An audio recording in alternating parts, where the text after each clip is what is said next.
Hey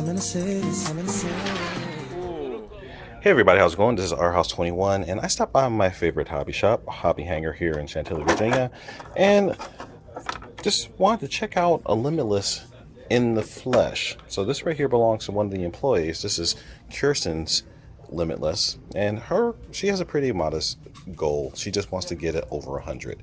So she's got it set up with a stock BLX setup. She still needs to go ahead and put her servo in, but it's a pretty funky paint job. So you're starting to see a lot of interesting paint jobs popping up on the Limitlesses. Colin Butler, one of the guys who works here, has just recently posted some really cool photos of some Limitless bodies that he's done. But she's going a little bit different route, kind of going with this funky purple and red, or it's just like burnt orange. It's a cool color combination, so I kind of like it. So you guys have seen all of the walkthrough videos of these guys, so I'm not going to go ahead and repeat a whole bunch of other people's territory. But one thing I will say, just initial impression of this thing, because this is actually the first Limitless I've seen with my own two eyes. It's a pretty solid platform. I like the build quality. One thing about this versus like my X01, there's no slop in here. This is pretty tight. So I like the fact that how they've built it, how they assemble it. I'm starting to see a lot of folks are doing things with like changing the front A arms, because apparently there's a set of moving arms that will fit on here as a stock replacement. I'm not sure if that gives you just extra adjustability. I think there's an issue with getting to a set screw, or the droop screw that's way down here, where the moving arms are a little bit different orientation. So that makes it a little bit easier. I actually just saw a post on Facebook where a guy just took his drill bit and just drilled a hole right there so we can get to that thing. So I think there's some room for tweaking and some customizing. So it's going to be interesting to see what guys are getting or what they're doing straight out of the box. I mean, the shock oil feels pretty decent. One thing I noticed right off the bat is that these are much beefier shocks than the X01 comes with off the bat. I mean, the X01 basically has got a much thinner bore Traxxas GTR shocks.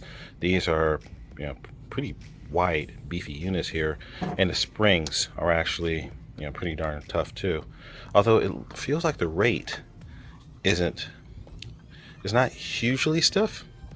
That may or may not be an issue depending on how you like to run. I mean, there's different schools of suspension setups. Some people like a lighter spring with a stiff oil so that you can, filter things out differently. Some people like a stiff spring, light oil. So there's guys who know more about suspension than I do will give you the master class of the proper way of setting up based upon your application. I also noticed you got a set of, like, buried down in here. You can kind of see it from this angle. You've got your anti-roll bars. They look to be fairly light. So there's probably going to be some upgrade options to tighten that up. But again, one of the big things about this car versus my X01, if you just look at the size of the links here, so you see the ends of the camber links, and these are very beefy. I'm assuming that the actual metal inside of here goes fairly deep into there. That's going to give you a pretty nice beefy link.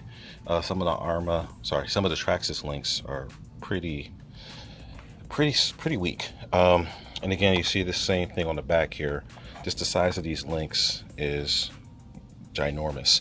So that's a definite improvement for stability. And again, like I said, we got a little bit of slop in here on this angle, very little on that side, side to side. So it's pretty stiff. It's pretty sturdy. And again, the structure, you got this nice nylon reinforcement. I'm assuming this is nylon. All these reinforcements back here. Nylon is nice because it has high strength, but it also is pliable, so it bounces back. So that's kind of nice to have in the structure. As you see, all the bracing. So I think they've done a pretty good job. My suspicion is that this is a really, really, really stiff chassis, especially when it's going. And another interesting thing, on the bottom of the body, you'll see these little cutouts here in the front and here there. Those actually have two purposes. So number one, it actually, by having a little bit of an open area like that, it provides a bit of a suction that helps to produce downforce. So that's actually beneficial for you to help keep the thing stuck to the ground. Guys who don't study aerodynamics don't pretty much know about that. So I've seen people talking about blocking and covering those up. Probably not the best idea. That helps you stick. But the other thing is those crinkles also add structural rigidity. That makes the flat plate on the bottom not be a flat plate. It's actually got built-in structure. That makes it much stiffer, and it just makes the whole chassis stronger. The X01, for example, is just a flat aluminum plate, and a flat aluminum plate doesn't have any torsional rigidity. That means if you try to twist it, it's going to twist and flex and do things. So with the X01's chassis, it relies on plastic pieces mounted around the chassis and the top chassis brace to give it some extra structure and help make it more rigid. This right here, the bottom plate, nice big thick piece of aluminum, is going to add a lot of rigidity first. Then the top brace here is going to keep the chassis from buckling. So those working together are going to make a nice strong structural system.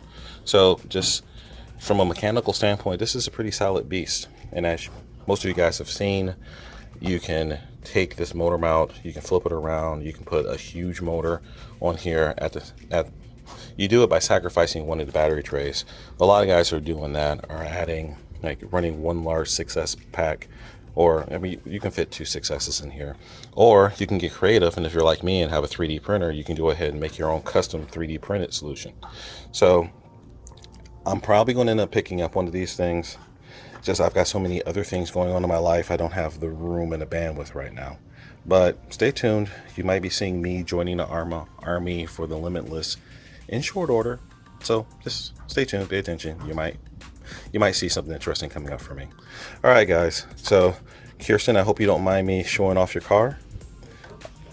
It's a nice piece of machinery.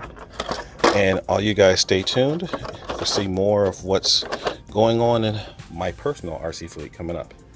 All right, guys, our host 21 signing out. Remember the mantra: fly, fix, fly, break it, fix it, and do it all over again. And don't forget to check me out on Facebook, Instagram, all the places you can find me. Join in on the RC Physics Sandbox on Facebook as well. Talk about RC life or anything that's on your mind, as long as you keep it family friendly. Okay, guys, our host 21 signing out. Peace.